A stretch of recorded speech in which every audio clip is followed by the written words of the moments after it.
मिथुन राशि विद्यार्थी मानक पाई बा शिक्षार्थी मानक पाई 2025 केमती रहिबो। मिथुन राशि व्यक्ति विशेष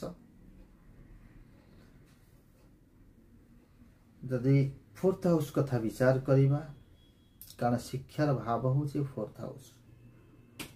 फोर्थ हाउस को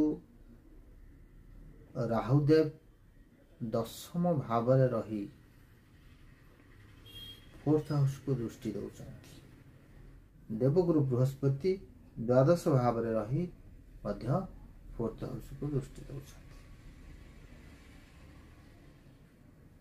तेणु गुरुंकर आशीर्वाद अच्छी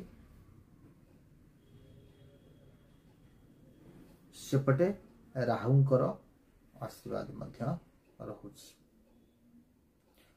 राहु एवं गुरु उभयंकर दृष्टि रोचे फोर्थ हाउस। जो माने मैट्रिक परीक्षा दवा पाई जाउचंती बा मैट्रिक स्टैंडर्ड पर्यंत जो माने अछंती सेमानक पाई देवगुरु बृहस्पति दृष्टि आपण निश्चित भाव में सफलतार सहित कृतकार्य हेबे एवं राहुंकर दृष्टि आपण को मन को विचलित करि पारे, आपण को ओभर कॉन्फिडेंस कर दे पारे, आपण पाठ पढ़ार निवृत्त हो पारंती। सेति पई मन को स्थिरता करी आपण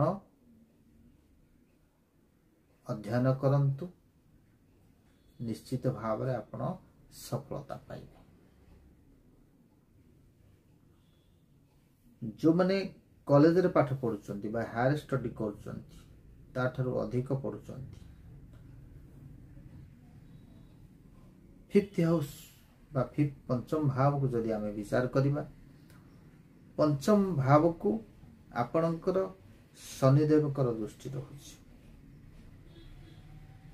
वर्षर प्रारंभ मार्च मास पर्यंत तेणु शनिदेव कर दृष्टि हेले आपण कर टिके अलसुआ स्वभाव देखा दब, आपण लेजी फील करिवे, आपण बही बाहर करथिबे पढ़िया को भाबिबे नाही इच्छा नाही आज रखिदवा काली पढ़िबा एमती काली काली कही कही आपणकर एग्जाम पाख हो जिवो अथच आपण प्रिपेयर हे परिबे नाही। सेथि पई आपण अलसुआर निवृत्त हुअन्तु। सिंपल कथा आदरे आ किसी आपण भावते प्रतिकार करिक गोटे कोन करी सेटा नाही। आपण अलसुआमी परित्याग कर दियन्तु, देखिबे निश्चित भाव रे आपण सफलतार सहित कृतकार्य हेबे। प्रतिकार स्वरूप मु कहिबी